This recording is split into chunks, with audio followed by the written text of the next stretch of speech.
All right. Good evening, everybody. Welcome to another episode of Community Voices. We're doing so many shows now. I don't remember. Community Voices. And, sometimes in this business, they say it's better to be lucky than good. And we scheduled this show the other day, not realizing that today would be the day of this big announcement about Seattle Public Schools. So, sometimes it shows that we're in good favor with the media gods because it keeps working out for us. Today, we have 3 school board directors, 3 out of 7, and we have representatives actually from District 3, which is Director Hampson, District 5, which would be Director DeWolf, and District 7, which would be Director Hersey. So first off, we'll start right here with you, Director Hampson. Welcome to Community Voices. I'm so happy to be here. Hini Karigin, that's hello in my Ho-Chunk language. I'm grateful to be here. I've been depending on you for so much of our local news lately. In the past, I don't even know how long it's been. Time is just something that I can't keep track of anymore. But so I'm really grateful to have the opportunity to be here in person. Well, I appreciate your support. And yeah, you're right. It's like some kind of parallel time rift in the universe, man. When you had COVID and now, protests and all kinds of we don't even know what day it is anymore. Yeah. So first off, let me jump right into it. We got a 1-hour show and a lot of stuff to cover now with all this news coming out. But I think that a lot of people might not really realize, how the school board operates here in Seattle. Maybe if you could take a few moments and tell us, what the school board is comprised of, their responsibilities, and really what's their power or authority. So awesome question, and something that we don't get to talk about enough. Do you want me to look at you or look into You can look at me. Okay. Whatever makes you comfortable. So we're elected officials. We're a special purpose district, and that means we go through the regular election process. But we are one of the only positions that is elected first by district, and then we have to run citywide. So we have to actually be elected by the whole district. So we're both accountable to our districts, and we're also accountable to the whole city. And then we operate as a 7-member board, and we govern through policy. And our particular style of governance is through committees. So Zachary DeWolf, who you'll hear from, is our president. I'm the vice president of the board.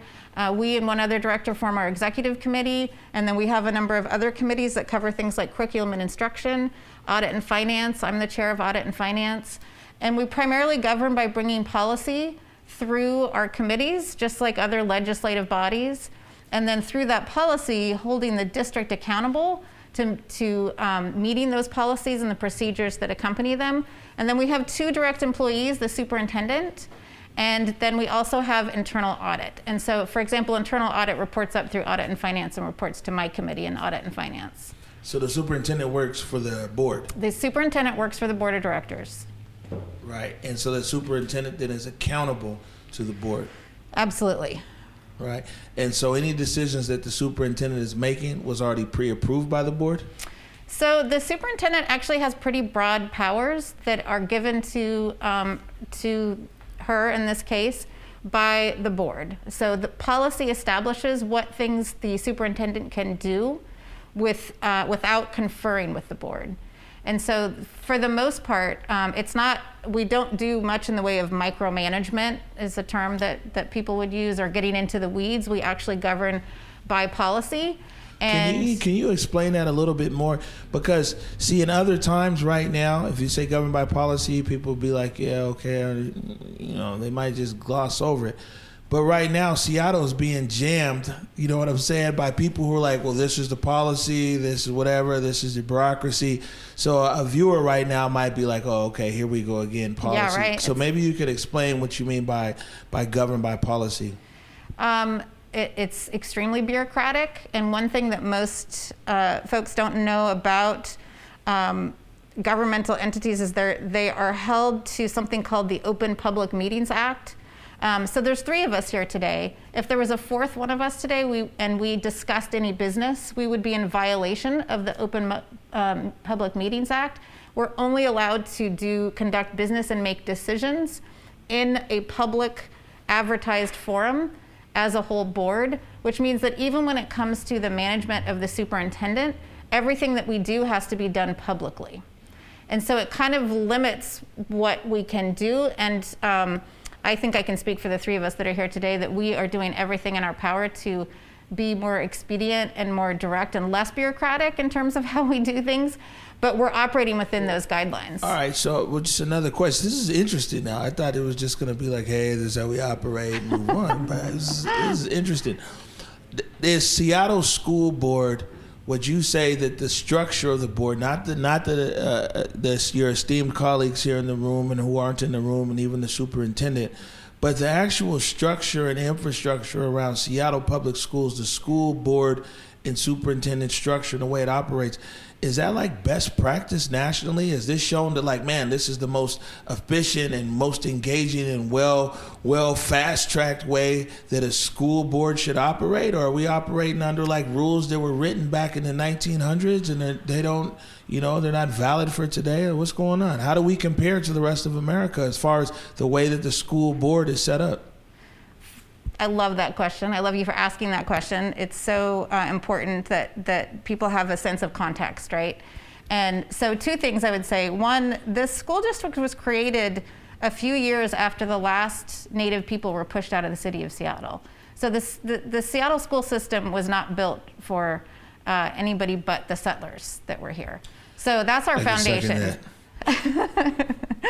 And so that's a lot that we have to unravel, right? That has been built up over in terms of making the school board move in the direction of having best practices like you asked about. So I actually believe, and that's part of why I do audit and finance, because I'm really interested in improving our practices and in holding ourselves accountable as a board. And I do believe that I'm responsible as a board member for every decision that was made by every prior board.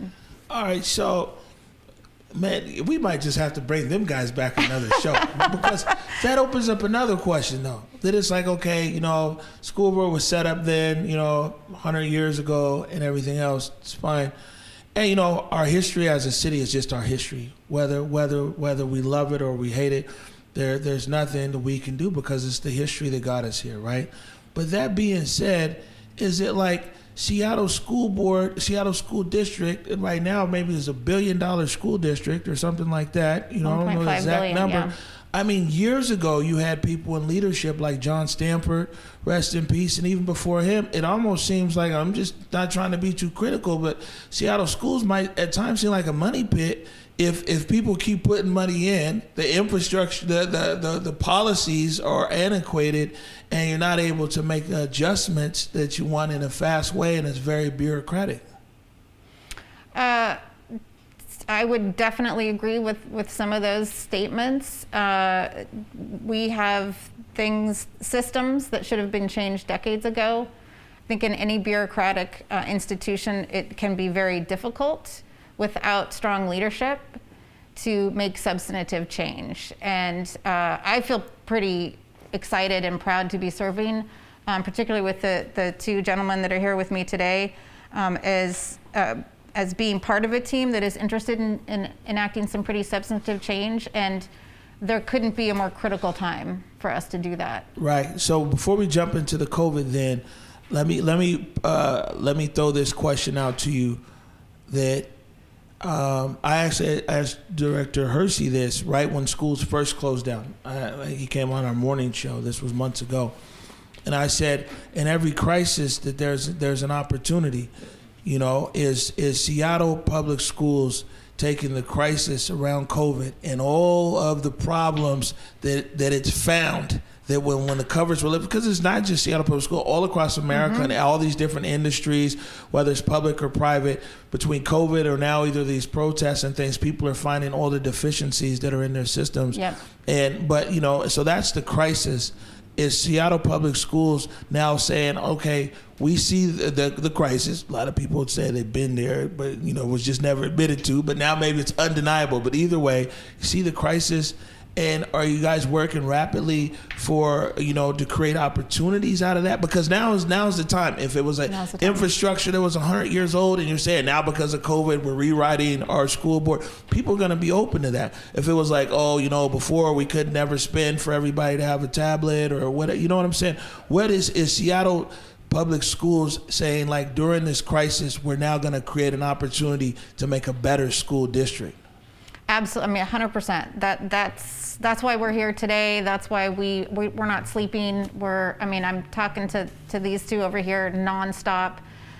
We are working our tails off because we do see the opportunity. While we had a certain number of these critical changes that were we had a very ambitious schedule. I've been on the board for 8 months now, not even 7.5 months. And when we came on, we developed a very ambitious schedule for the things that we wanted to accomplish, particularly around racial equity. But what happened with COVID was that suddenly we had the opportunity and the ethical and moral obligation to push very hard to make sure these changes occur even more quickly and to meet the crisis that we're in with the kind of bravery and innovation that is required to make that kind of fundamental change. All right, that's it. You have a clip over there? Oh, yeah. So this is Superintendent Juneau put out a video earlier today talking about the school board's or the school district's decision around COVID going into the next school year. District. Well, not a decision. Seattle, it was a recommendation that the school district, that the superintendent is making. I know you guys got these policies. So it's a okay, it's a recommendation. So let's stop right there, though. Yeah. So the superintendent's making a recommendation. The recommendation goes where? To us, to the school board. So then you guys vote on it. On August 12th. Oh, okay. So we will always like to keep people engaged, and we'll follow that back up, and so your constituents can hear from you, let you know what you think. And likewise, I mean, vice versa, we want to hear from them. Right. So we'll go ahead and play this clip here from Superintendent Juneau.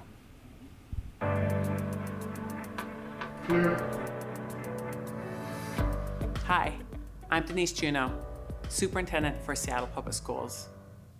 As you all know, for the past several months, the district has been hard at work planning for the reopening of school buildings this fall. We continue to work closely with King County Public Health, the Office of Superintendent of Public Instruction, and the Governor's Office. The data, the science, and the research all currently indicate that transmission rates of COVID-19 in King County are significantly increasing. While we had hoped to start the school year with some in-person instruction for all students, it's become clear that this won't be possible. Across the globe, countries that have managed to successfully reopen school buildings have done so with declining COVID-19 infection rates. There is not a way to open schools here without the risk of significant transmission of COVID-19 based on the current trajectory of infections in King County. In response to this data and health guidance, I'll be recommending to the school board that we begin school remotely and that we continue in this model until the risk of COVID-19 transmission has decreased enough to resume in-person instruction. That is our goal. We know that in-person, in-building instruction is the best learning environment for our students and teachers. I don't take this decision lightly. It was made after consulting and in partnership with neighboring districts and working with our educators and school leaders. I understand the hardship that remote learning may cause for many families. I know this is going to be hard. I also know that we can work together to make the best of these circumstances and to help all students succeed. Our educators are ready and willing to make sure SPS remote learning is successful for everyone, including our families. While each of us has experienced this pandemic differently, we are in this together. And as the environment and information continues to shift and change, we will adapt and we will communicate as soon as possible. Our individual efforts determine our collective future. So please continue to social distance, continue to follow public health guidelines, wear a mask, if not for yourself, for your neighbor, your coworker, your friend, or a loved one. The sooner we can decrease the spread of COVID-19, the sooner we can be back together in person. It will take all of us doing our part. I'm committed to keeping you informed and will be hosting Facebook Live town halls in August to go over the recommended reopening plan and details. The school board will vote on the recommended plan on August 12th. For regular updates, please visit www.seattleschools.org. Thank you.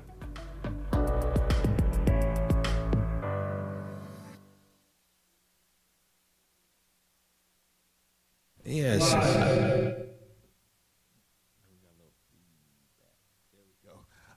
So there's Director Julia's SPS TV. Looks nice. It's well put together. Good music under there. Mm-hmm.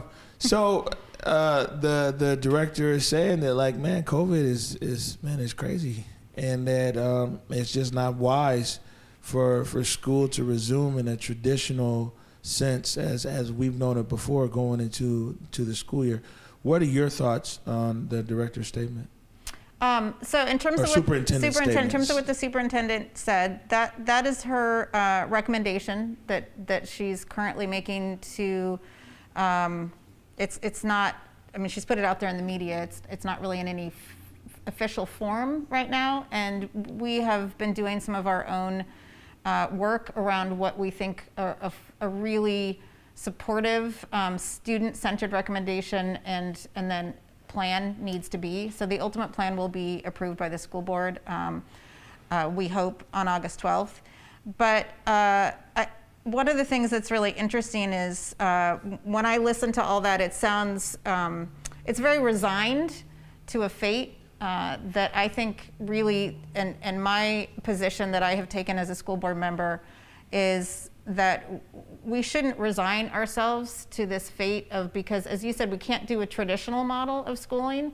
Well, thank God we can't do a traditional model of schooling, because that has been failing, particularly our Black and brown students, for so long. Yeah, I was going to tell you that it isn't like Seattle Public Schools has just been banner schools for, right, for whatever. I mean, it's like, if you could talk about black and brown students, but man, all students, right, so yeah, the system hasn't necessarily been working. Right. And so here we have this opportunity to rethink and to reimagine what things might look like. And while I agree that it's dangerous and not appropriate at this time to put, and we've actually been saying that in our circles for a number of weeks now, that we didn't see how this original proposed model of an A-B schedule, of kids going one day in one group and then another day with another group, so that they would be there maybe twice a day. I didn't see how our community was going to be able to adapt to that. I didn't see how it was going to support families. I didn't see how community-based organizations were going to be able to provide space for kids when they weren't in school buildings. And there are other solutions. It's not just either we do the traditional model or we shut down. We need to be a lot more responsive to our families and think about community schools. We need to think about outdoor school. And those are things that I believe we can incorporate into our plans for next year. It's not something we can necessarily launch right away, but it's certainly something that I believe we need to remain open to, because shutting down entirely for another year is going to be a major hardship for so many of our families, and particularly for our families furthest from educational justice. And we knew going in this that twice as many of our families of color were reluctant or not interested in going back into the school system, and that's not just because of COVID. All right, so we're going to take a few things here from Twitter. There's quite a few people who are like, look, quite a few people here on Twitter. Like, man, if you go with the superintendent's recommendation, they want some money back on their tax money. They're like, yo, look, you guys are teaching online. That's cool. Give us back our bag. You know, I mean, is there any thoughts on that? I know that you guys don't control the actual purse strings as the school board as far as tax dollars raised and everything else, but is that a valid question it's a valid question. Absolutely, it's a valid question. We have different sources of funding, and the state determines how we get most of our dollars. We get very little from the Fed, so Trump can just keep his mouth shut, as he should all day anyway. But we get some from, the most of our funding comes from state apportionment on a per student basis. And it is, particularly if you're somebody who provides childcare, or you're somebody who needs childcare because your student isn't at school, and then if you're a parent providing schooling at home, then that puts you in a situation where you're wondering, you know, based on the experience in the spring when we did online learning, I'm a parent. I have two kids, one in elementary school and one in middle school, and I could talk endlessly about how hard it was. It was hard for my cousins in LA. It was hard for my cousins in Florida. You know, I mean, everybody was having a hard time. This isn't unique to Seattle. However, we do have some unique opportunities in Seattle, and we have purported to show an awareness of our inability to serve students, Black and brown students in particular, any students that are not being met by our traditional system, where their needs are not being met. And so I believe if we don't use this as an opportunity to literally push outside the boundaries of our school walls and work with our union partners, I mean, that's the thing that's hard, is we don't want to take away funding from teachers, but we are also hearing from all of our childcare providers and other alternative educational environments, after school providers, they're laying people off. Places like the zoo are laying people off like crazy. All these other institutions that we depend on in our communities. The parks are not being used effectively. We believe that we do have an I believe, I shouldn't say we, speaking for myself as a board member, that we have an obligation to partner with our community-based organizations, with our families, and make sure that we're supporting them in educating students in spaces outside of the school bounds, in smaller groups where it's safe. Right. It says here, this is like a more technical question, so I'll take this. This is from Kate Harris. What is the district's plan for ensuring that students with disabilities, those with IEPs and 504 plans, receive a free and appropriate public education, FAPE, in the least restrictive environment as required by law? So I'll get to the least restrictive environment in a moment, but first I will say that though it's not clear in the statements made today, we are required and we are committed to providing services for students that qualify for under IEPs and 504s for those additional supports. Those will be provided in buildings by Seattle Public Schools staff. That's unequivocal. There's agreement amongst the board, the central office, and the union about that. And so we know that they're going to have to be in buildings, providing one-on-one service. And my question is, we really need to ask ourselves as a community: education is essential to those students. For whom else is education essential? Is education not essential for all of our students? And if so, then how do we figure out how to provide something beyond just a computer screen for all of our students in a way that's safe for both the teachers and for the students? Right. And the Seattle Special Education Teachers Association, they said that they sent you guys a letter earlier. You see a letter? You better read this letter on break.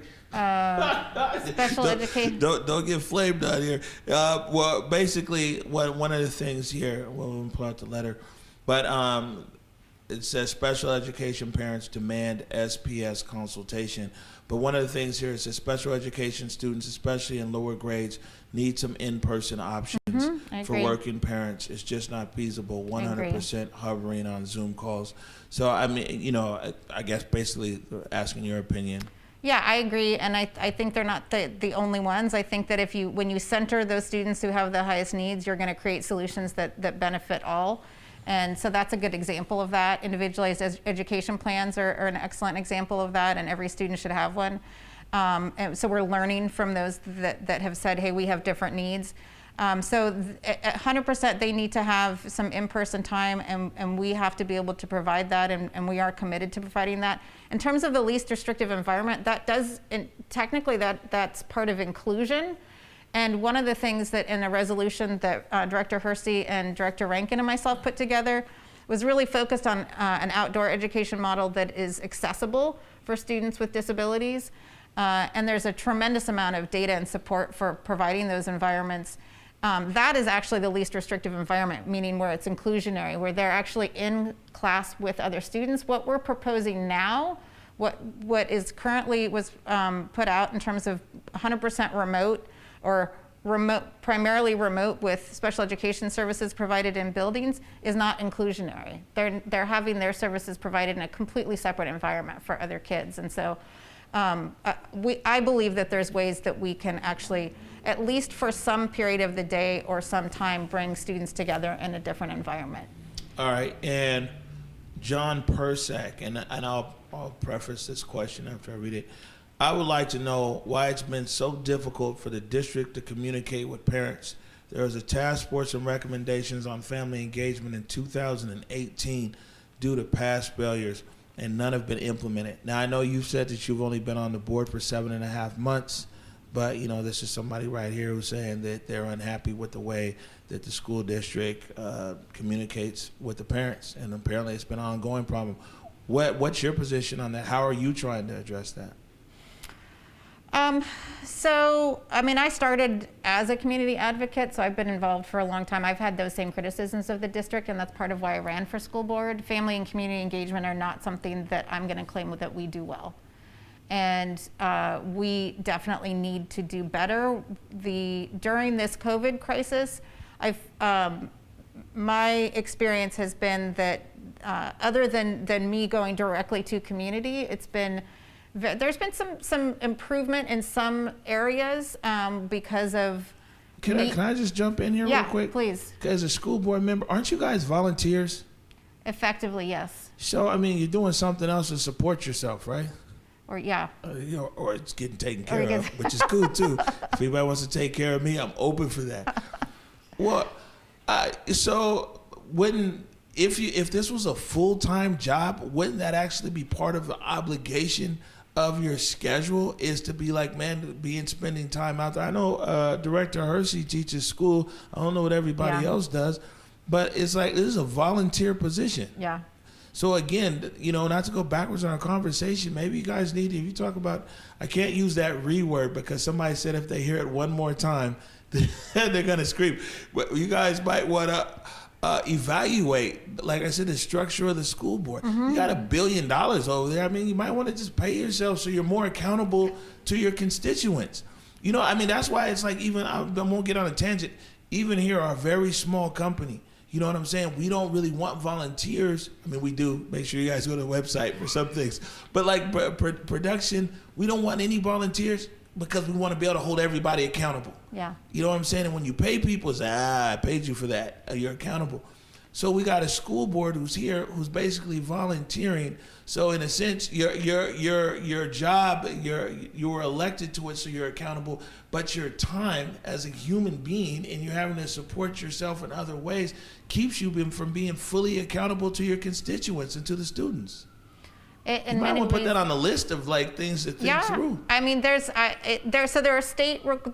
a state level discussion about that in terms of us being able to get paid. You go to the CD, they're chatting pay the fee right now. Yeah. You guys might want to roll with them. You know what I'm saying? Pay the fee. We're like one of the only special purpose districts that doesn't get paid. The port gets paid. There are like water districts that get paid, and we don't. And I think it's a comment on how we value education. Wow. And it's particularly a comment on how we value public education. And so I 100% agree that school board positions should be paid positions, and moreover, that we should have staff, because we can't do our own research. And so we're dependent on people yelling at us. And in a town like this, the voices that rise the highest are those that have the most power and the most privilege. And so it becomes very difficult to kind of turn that spigot off and get access to the voices that need to be heard the most, because they've been drowned out. Something just doesn't seem right about $1 billion school district and the school board as volunteers. You know what I'm saying?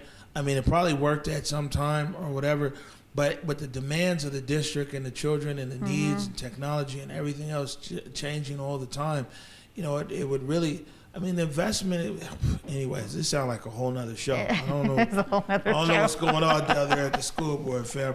One more question for you here.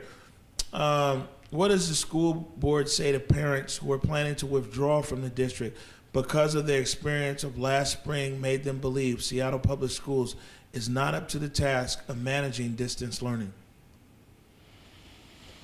This is your sales pitch right here. Why should somebody keep their children in Seattle Public Schools? Well, I think it depends on your circumstance. That's not a choice that everybody has. And so I guess does that mean that some people are held hostage to an inferior education because they don't have choices? Exactly. And that's a whole other conversation about school choice that is a very dangerous conversation to have in the city of Seattle. But I would say if you have that choice, then you have to ask yourself your own ethical and moral question about your commitment to public education. And it's one that every parent has to make, and I don't take it lightly. In terms of if you have the privilege to make that choice, or figure out how to have a different choice, it's not up to me to question parent choice. It's up to me to create a system that is functional and serves the needs of their students. Oh, okay. So let me get you this one more. It looked like somebody rephrased the question from. Oh, okay. This is from the Seattle Council PTSA. How do families hold district and elected officials accountable to deliver on the promise of remote learning? So it's a good question. I think this who sent this? Manolita must watch this show as well, because we're big on accountability. Yeah. You know, it's like everybody's like, you promised this, you know what I'm saying, cut the check or whatever, then it just disappears, goes down rabbit hole, man. And so like for us, we want to know every bit of it, man. Who's being held accountable? What are the metrics? What's the return on investment? You know what I'm saying? What are you guys doing to hold people accountable? So this is how exciting my life is right now. I had a fantasy that we had a set of metrics that were attached to every single policy, like 4 years from now, that we had done our job so well that when we looked at our non-existent distance learning policy, we have a policy, but it's not meant for this kind of situation, that we actually have a list of accountability metrics that tell us whether or not we're even reaching our families, and we don't have those right now. So those are things that we as a board are going to have to create those metrics, because they currently don't exist, and we're not getting satisfactory information. Some of the information isn't available through the systems that we have, and that's not acceptable. This is what I'm saying. I think it's a big gap also here in Seattle, because there's so much technology. There's Microsoft, Amazon, all these other companies that go on here. And then you go across the street, Seattle Public Schools, there's still paper folders, paper files. Yep. You know what I'm saying? Excel, this file didn't go from spreadsheets. this school, and the file never made it downtown to Yep. the district. It's you know what I'm saying? It's a big disconnect. What I recommended, right, to the mayor and the chief best, because the mayor wants to reimagine the city. You know what I'm saying? The chief wants to reimagine policing. Clearly, you guys need to reimagine education. Why don't you guys partner with somebody like Tableau or somebody else over here who just does data representation and make a dashboard that's open to the public? You know what I'm saying? Like, I that's love just Tableau. I love a Tableau chart, man, that's just transparency. Yeah. Okay, well, fine. This is our first goal in reimagining whatever, and let the public see. So then we can see who's winning, what's failing, and we can see every dollar. Yeah. People really want transparency. Put it out there on the web. Make this plan. You know what I'm saying? Make a dashboard. I mean, I'll check the dashboard every day. What did the school board do today? You know what I'm saying? Is it going up or down? But I mean, transparency is a key driver for accountability. And, you know, when all of these things are kind of, you know, some gray area and everything else, you know, the public loses trust. And I think, you know, I just have to be honest, a lot of the public's lost trust in Seattle public schools, not just around COVID, but even before. Yeah, 100%. I agree. All right. So before we go to break and we bring your other partners in crime out here, is there anything that you want parents and students out there in the city of Seattle to know? I want you to know that we want to insert some hope in this fall situation. We are deeply concerned about accountability, and we want to hear from you. We want to hear what it is that you're worried about for the fall, and how can we insert hope into that by creating opportunities that you didn't imagine before for your kids. And we want to meet you where you are in community and not have another failed experience in remote learning like we had in the spring. All right, Director Hampson. Thank you so much, Amari. Appreciate your truth telling, and you are a teacher yourself for all the good questions that you ask. I'm still learning. My mama says, man, be a lifelong learner, so we'll do that. We'll have to keep see the record. Okay. We got to go to commercial first. You know, you're live TV. We're going to take a short break right now. When we come back on Community Voices, we have Director DeWolf and Director Hersey.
There's a lot going on. Are you ready? Ready to feel better, look better, be better? Drink water. Be ready for a pickup game. Insta-frame to work hard towards your aim? Drink water. Hydrate. Hydrate to invest in yourself. Cut down on sugar. Invest in your health. Imagine the possibilities and reach your potential. Who knows what's next? Be ready. Be hydrated.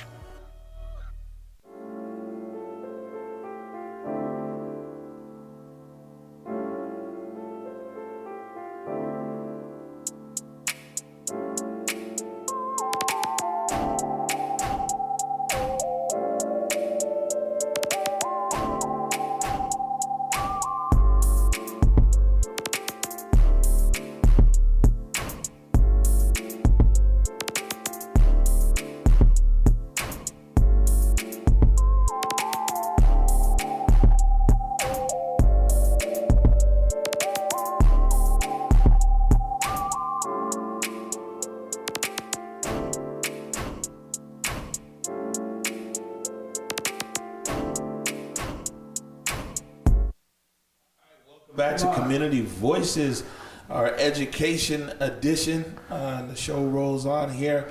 We're back with Director Hersey and Director DeWolf. Let me get this right. This is District 7 and District 5. You got it. You know, man, I got so many districts I have to remember now. You know what I'm saying? It's like, it's City, wild. county. Yeah, you know what I mean? Staying informed. All right, so we're back here now, and we talked to Director Hampson earlier about some of the things around COVID, and I'll ask you as well, how do you envision, school returning? But then also want to talk to you about some things around educational justice, and then some regular questions like, man, if it's distance, how do people get an iPad, or a tablet, internet at their house, and everything else. I'll start with you, Director Hersey. We're already over time, so we'll condense it a little bit. How are you envisioning students and parents returning to school? Yeah, man. So what I really want to focus on the notion that when we return to school, everybody's favorite word right now is reimagining. We've got to reimagine the city. We've got to reimagine the police department. We've got to reimagine X, Y, and Z. And then when we actually get to the point to where we need to talk about what that looks like, don't nobody really want to have that conversation, or they just keep kicking the can down the road. That's just Seattle. That's just Seattle. That's just how it works here. Absolutely. Seattle process and all that. But what we know is that we can definitely not go back to what we were doing before, because what we were doing before didn't work for nobody, especially not black folks.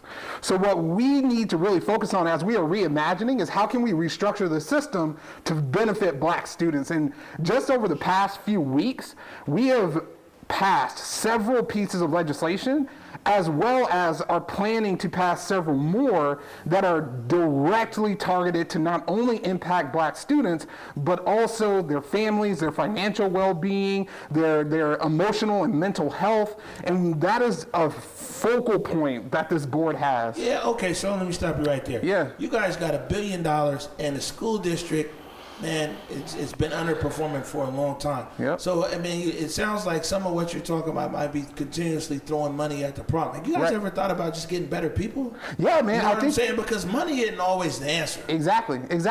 And I think that really, yes, we definitely do need to look at our hiring practices. That's a big part of it. But I don't even think that it's as much as throwing money at the problem. What I'm trying to do is transfer that money directly into kids' hands. And one of the big ways, and Director DeWolf was a big leader on this initiative that we just passed, was our Student Community Workforce Agreement. So basically what that does is, say there's a new building being built in Rainier Beach High School, right? So if you live in Rainier Beach, and you are a person of color or a woman or whatever, if you are a minority or a student or a family member of a student, and you are interested in serving as an apprentice on that job, you get first pick and first priority to get hired for that job in Rainier Beach.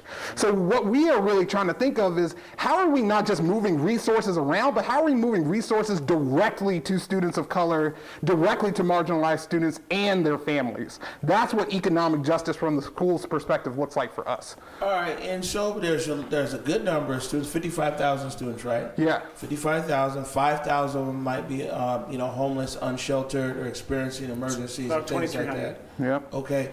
But then there's another population of students, man, who, they're not black at POC. They're not going through crisis. They're not this and that. But what's your plan for them, though? Yeah. You know what I'm saying? I'm just saying, so it's like, if you're white, it's just business as usual? Are you making your school district any better just for white? Is it just for black kids? Right. Or are you making it better for your white kids, too? That's a great question. I'm a firm believer in the saying that high tides raise all ships, right? And it's the same notion that we hear in activism, that if the black queer woman is free, then by association, all peoples will be free, right? And so we have developed a system that has never worked for black and brown folks.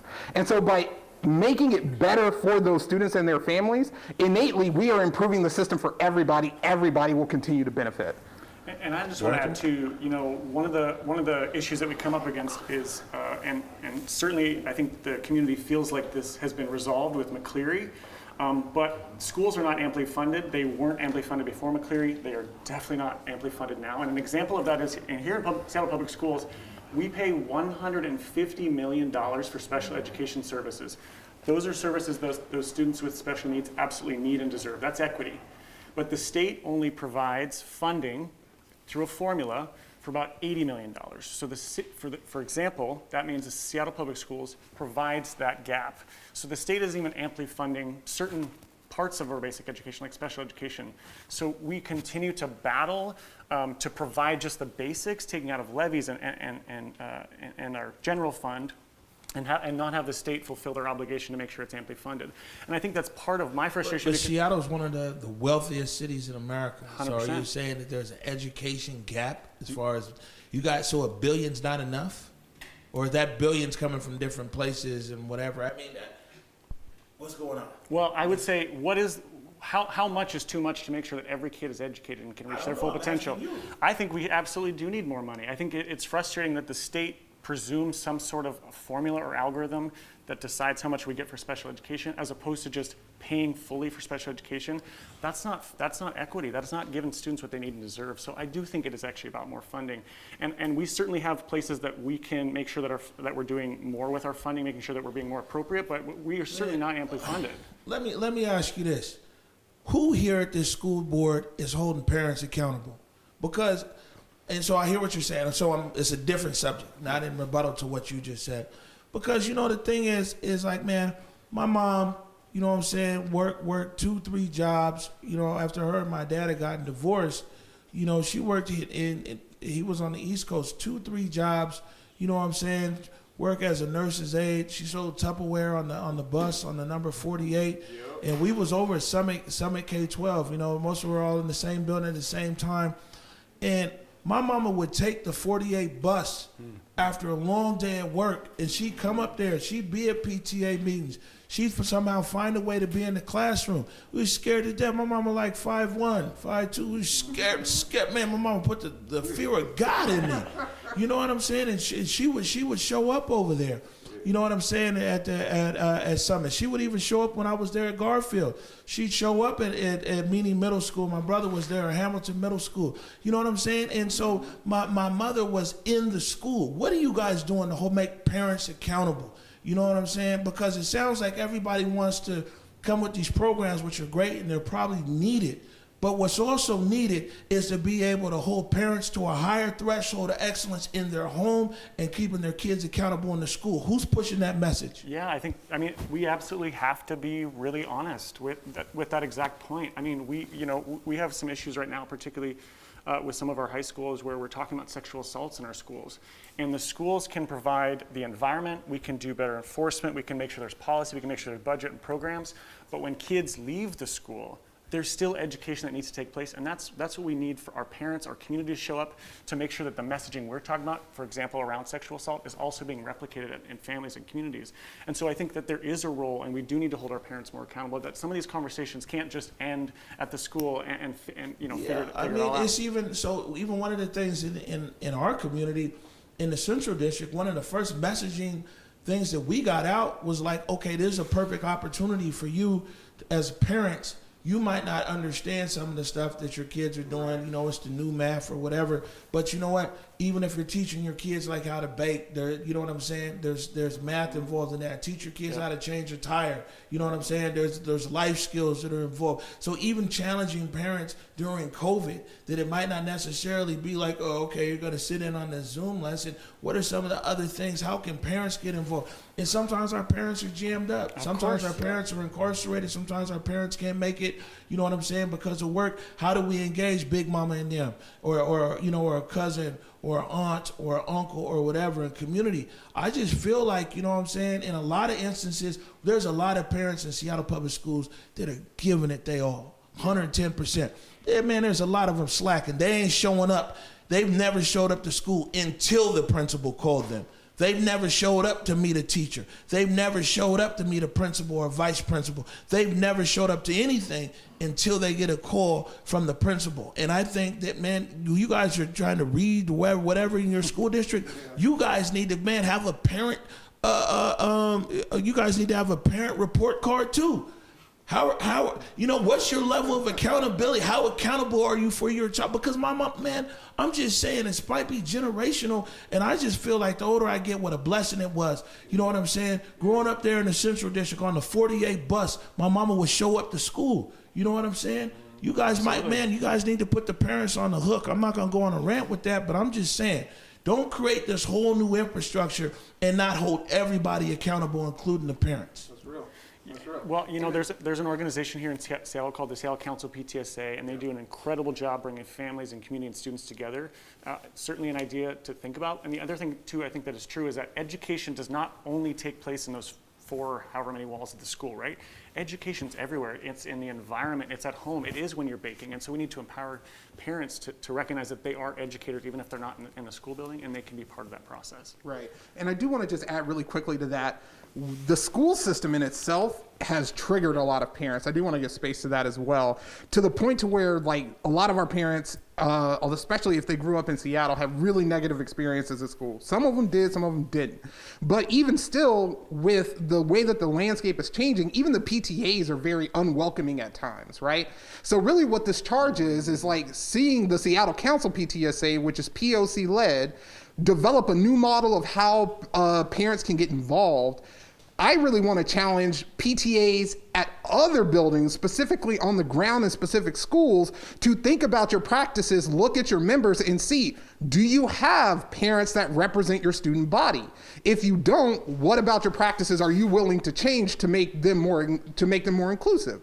Because you're exactly right. What you said before is this is going to take everybody, right? Yes. Everybody. And if we don't have buy-in from not only our parents, but our families as a whole, right, we are not going to be able to see the actual change that we are trying to implement, because it's going to fall short, right? And I get it. People have had terrible experiences with Seattle Public Schools. I want to make that very clear and known, and that's on us. But I can guarantee you that this board right now is working diligently to improve that, and we are really trying to reach out specifically to parents of color, parents who have students who identify in the LGBTQA community. We really want to make this known that this board right now is committed to real systems change, and we're listening. I mean, and you can see it through the work that we've done, and we want to engage community to a point to where policy is not just being brought to community and dropped on their lap. We want to develop policy in coordination with community to actually reflect the needs of the community and the people who are spending the most time in our schools. Right. Now, Director DeWolf, if you know, I mean, not minute by minute, but can you let our viewers know what it is like, or what it's like for a student who's in Seattle Public Schools, right? Or, in its traditional sense, or even now, who is experiencing homelessness or is unhoused or in one of those emergency type of situations. What's it like for them? Yeah, I mean, the most, and I would say even more exacerbated by the COVID crisis, is particularly our families, and I've talked to our McKinney Vento, who basically that's our student homelessness department. She's mentioned that one of the things that she's hearing from the families and the students who are experiencing homelessness is that they are worried about the impending eviction moratorium being lifted, right? Where at a certain point on August 1st, many of these families who have been just scraping by or just living in where they're living are going to be kicked out. And I think that's one of the biggest things that we need to be thoughtful about, is that moratorium needs to extend further, and there needs to be definitely some financial supports for those students and families.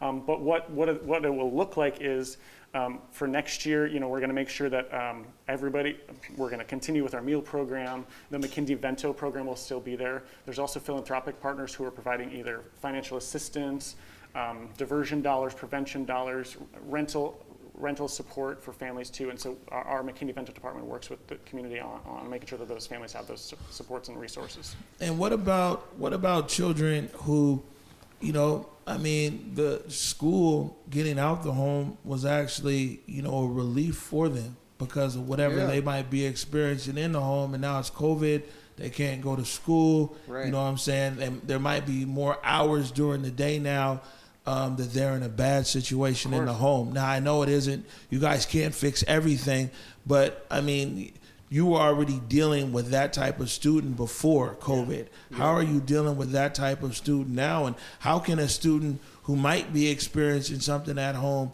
how open, how are they able to communicate that to the school? Like, it's not cool here. Yeah, so, I want to mention at least one really great resource that we have at Seattle Public Schools. I think there's between 26 and 32 different mental health and resource organizations in the city here in the region that are collaborating with Seattle Public Schools. And I know when the COVID crisis first hit and schools closed down, probably about a month or month and a half in. So over 600 families and students access those resources about mental health, family engagement, just healthy family relationship and that work. So I know that those resources are there. Please check out the website. And we're obviously looking for more feedback on ways that we can make sure that those students are served and supported during this time. But you're right, a lot of students left home and were at school, and that was the safe place. That was the place they had a caring adult, or they had a meal, or they had a warm environment, or just had community around them. And so I think those are certainly the most frustrating examples during this whole crisis that we're putting kids in harm's way potentially. Yeah, and I think another key component is to that, and we've talked about this before, is this idea that we're facing twin pandemics. We're facing COVID, we're facing racism, but I really think that we are very much so on the horizon of a third pandemic, and that is a mental health crisis that our students are going to be experiencing after we go back to whatever it is we go back to. So as we're thinking about models and plans for reopening the school, we were just on a call today, and we have to prioritize whatever distance learning plan we adopt. It has to have almost daily check-ins either with a teacher, a mental health professional, some counselor at the school, where even if it's just for 5 or 10 minutes, they're meeting with somebody and talking these problems out. And speaking of that, we're almost out of time. I think the director might give us a few minutes to go over here. Speaking of that, and this whole tablet thing, how do you propose? Like you said that the superintendent made a recommendation. In your world, or in you guys, how you're proposing, how are you ensuring that, because you use these words, I won't say throw them around, it sounds you're very passionate about it, educational justice, those the furthest away from educational justice.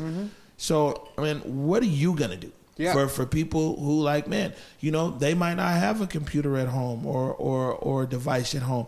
Or, if they do, they might not have somebody to help them with it. Exactly. So, what are you going to do? Yeah. So we just recently moved forward a plan for one-to-one devices. And what that means is, we just recently moved the plan forward for one-to-one devices. And what that means is that there will be a device for every single student in Seattle schools.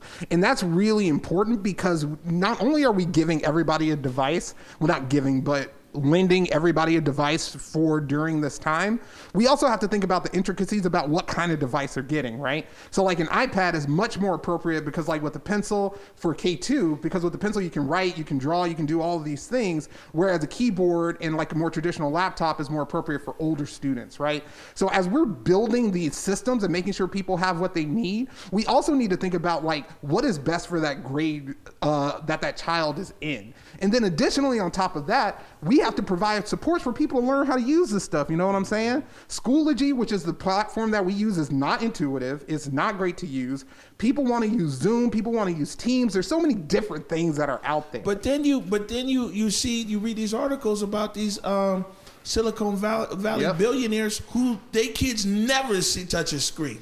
Oh yeah, man, my kids, they use a screen 30 minutes a day. But then, in the public school system, we're let's have our kids on screens. I guess that's a different kind of conversation, but Yeah. Well, the big problem is we're not training our educators how to use technology, right? Because the problem is when you just give a kid a tablet, they're going to go to YouTube and then they're just going to watch whatever they want. I would. Who wouldn't, right?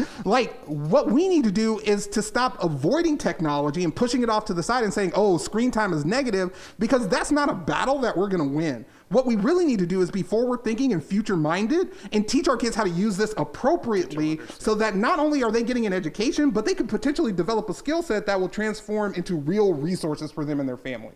And that just comes down to digital literacy too, right? That in and of itself, using that device is also education. Even if it's just learning how to operate that is a part of education. And I think we can't let that go because that is another skill that those students need, and certainly I want to make sure they start that soon. Right, and so Director DeWolf, how much, and if you haven't gotten through the whole plan, I don't know if the superintendent releases stuff in advance to you guys or if it's all in real time or whatever, but how much of what Superintendent Juneau is recommending are you already on board with? You're like, okay, sounds good to me.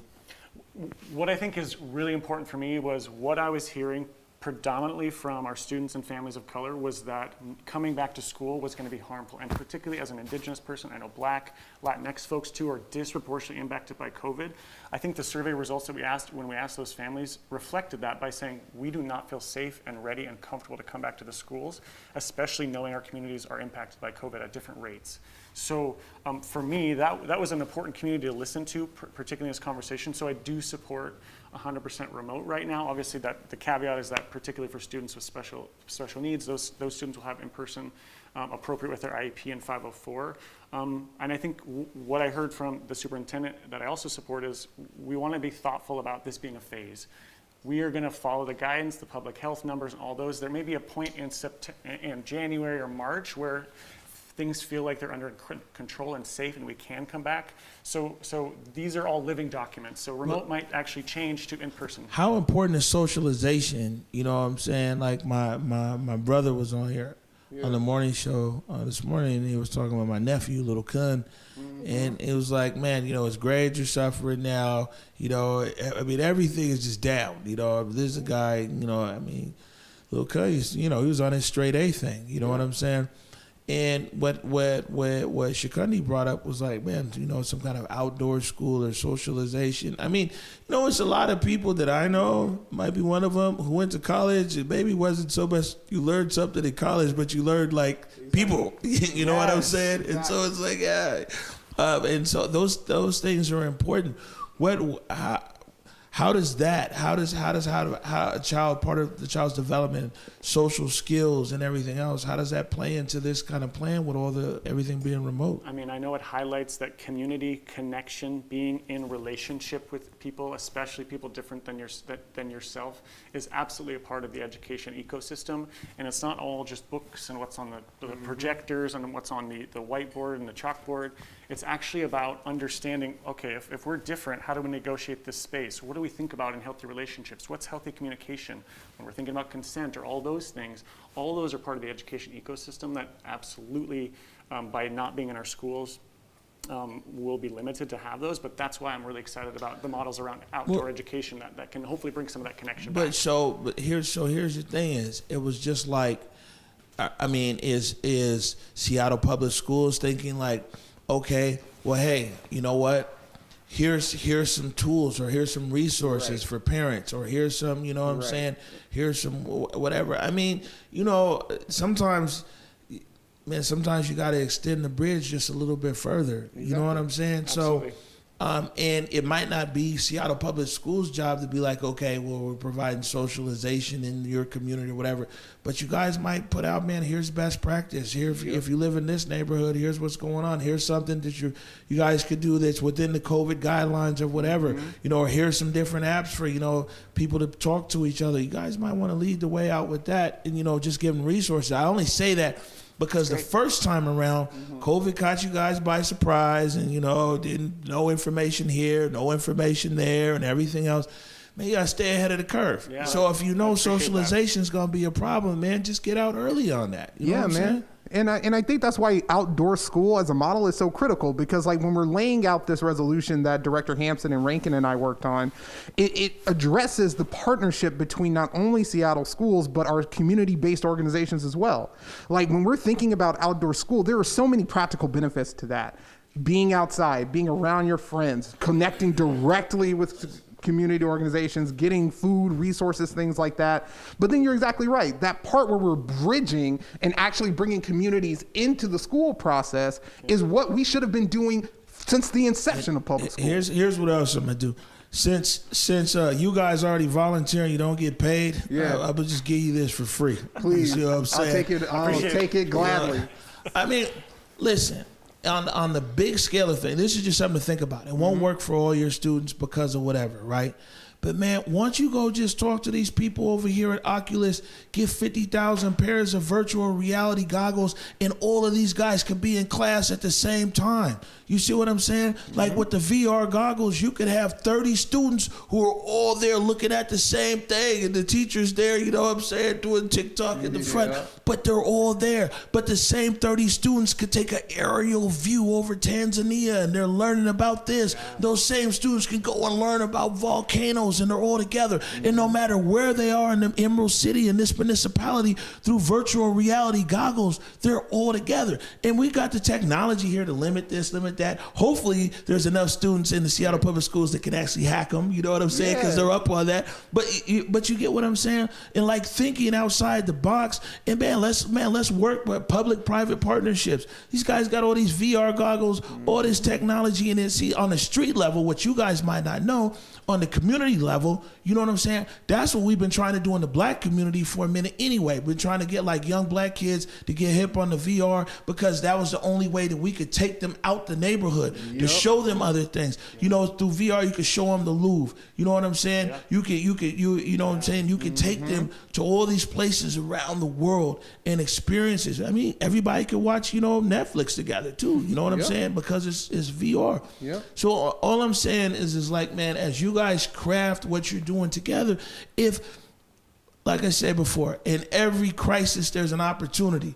Seattle very well might be the first school in America that has virtual reality, whatever, and you guys have now leapfrogged these kids who are sitting here the furthest from educational justice. Because let me tell you this, the people who are the furthest from educational justice, when they do graduate, and they do go to school, they go and they get degrees like criminal justice and things like that that don't make them no money. So even if you're black, POC, whatever, in Seattle, and you do everything your mama tell you to do, and if you go to school, you get a degree in one of these degrees that taps out at $60,000 a year, because, you know, a generation ago, that's a great job. Right. $70,000 a year, you can't even afford to live in the city of Seattle. Right. If you want to activate young minds right now and show them the light, get them on technology now. So when they're getting there and they're going, they're choosing in high school, they're making choices that's going to get them a career where they're getting out of college, they're making 160, 170, 180,000, and they can come back and live in the Emerald City, because your current pipeline,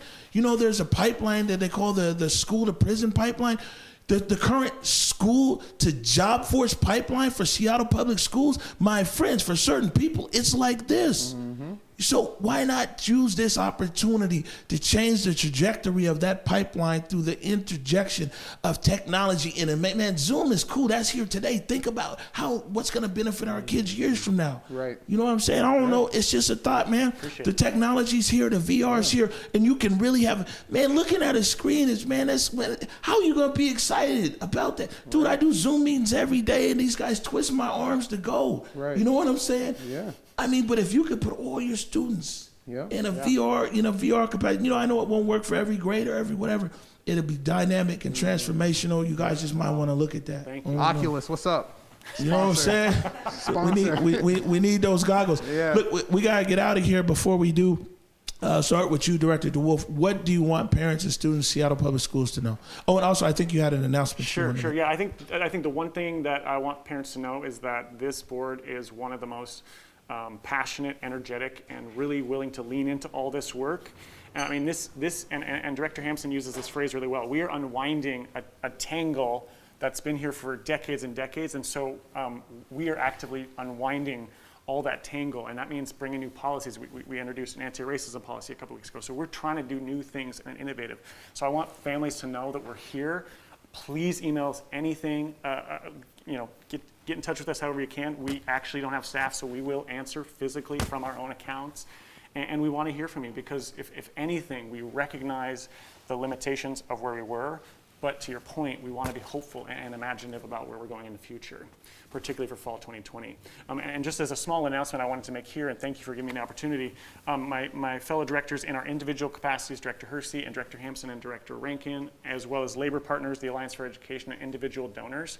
After basically the student climate strike last September, and students calling us in to address the climate emergency as adults, we did a small project raising money so that we could donate a tree in the name and honor of each of our 2020 SPS graduates. And yesterday, thanks to our labor partners, we met our match. And so in a few weeks, we'll be donating 3,958 trees to the One Tree Planted project, which is going to help restore salmon habitats here in the Pacific Northwest to, again, protect our orcas. And so that's our investment in our students' futures as a response to needing to address the climate emergency, and also to congratulate them on graduating here in 2020. That's dope. Let me point this out here, right? You said you were planting a tree, right? And so the big lumber here, like, the Weyerhaeuser lumber in the state of Washington, a forester, when he puts a sapling in the ground, that tree takes 70 years to mature before it could be cut down. So most foresters, the trees that they plant, they'll never see it all the way through maturity. I think that's just a kind of common parallel here. Right. You're a teacher. You guys, you're in education. You're about planting seeds. And the seeds that you plant today, the idea is that decades from now, that contribution is, is there in our society. So, thank you. Yeah, I mean, I think the one thing that I want to say is, like, now is the time to ask why not, right? Like, you've got board directors here that are ready and willing to work with you in terms of policy, what we can procure, what we can get for our students, what we can reimagine, restructure, whatever the system to look like. Why not? Come work with us, send us an email, give us a phone call. We're ready to get down and into the mud with you and really work this out, because now is the time. Our students don't have time to wait.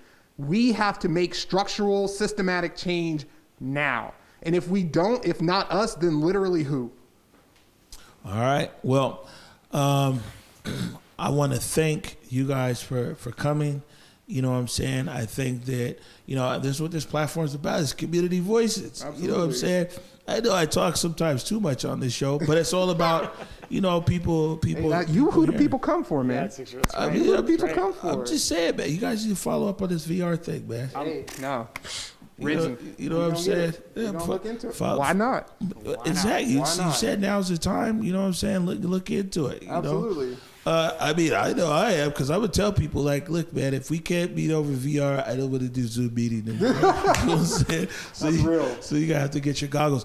But before I get out of here, man, I just wanted to I was sitting here flaming Seattle Public Schools, but I always try to bring some balance to the conversation. And as a Seattle Public School teacher, you know what I'm saying, that 100% the impact that she had on me decades ago, it still resonates. Her name's Barbara Nielsen, retired now out of Seattle Public Schools. It's funny, I talked to one of the council members, Dan Strauss, and he was like, man, how do you know Barbara Nielsen? I was like, she was my teacher. He was like, that was my principal. And so it's like with decades. But Barbara Nielsen, I was at Summit, the Summit K-12, which is now the NAM building over there on I-90. And, she was the one who took so much time with me, and she was like, Omar, you got to be, that was wild, man. She was like, you got to be able to take this passion and everything else and do something with it and learn how to, write. And she used to have me writing all the time, writing, public speaking, 5, 6, 7, 8 years old. But she, her time commitment, you know what I'm saying? Barbara Nielsen, a public school teacher. I tell her story all the time, all over the world, and even what we got going here on Converge, we're in the spotlight right now. Hopefully it'll last. But I talked to her. I called her like 2 weeks ago, and I was like, "Teach, you won't believe it." You know what I'm saying? I'm doing an interview here and an interview there, and I called her to tell her that I was like, that investment that you made in me decades ago is blossoming, and so I don't want to, and we talk policy and policy makers, and I don't want to underestimate or exclude, the teachers. There's lots of great teachers out there with a high level of commitment and everything else, and it was Barbara Nielsen's commitment at Summit K-12 all those years ago, where she latched on to me, and at times saw a better me than I saw in myself, and she stayed up with me all these years, and I'm so proud of the relationship that we've maintained. So I just wanted to share that to honor, what I'm saying, teachers in the Seattle public school system, because I know it's a lot of them that are giving their very best. And it's very true that these seeds that you plant today, those few minutes or hours, that extra follow-up that's given today, you just never know when it might blossom years down the road. Thank you for sharing that. Thank you. Yeah, no doubt. All right, we're going to get out of here. That's it. It's a wrap for another episode of Community Voices.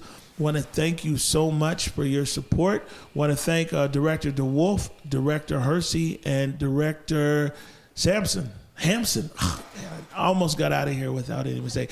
And of course, our crew here on the ground. Man, the man who does it all, everywhere. Bobby Steels, aka the Postman. He's running sound today. We've got we've got Daryl, we've got John. Thanks everybody. We're out of here. Catch us tomorrow morning, 11 a.m. for the morning update show. Until then, peace.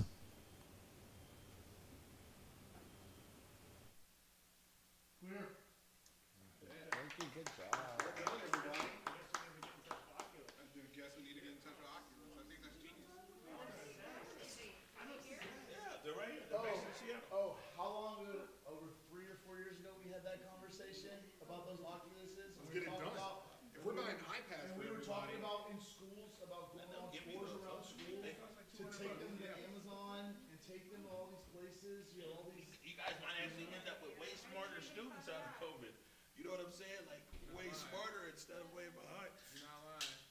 Man, I want to thank you guys for coming. I know it's short notice, only 2 days notice. We appreciate the opportunity. I hope I didn't throw you too many curveballs, if any at all. But you know what I'm saying? It's a good question.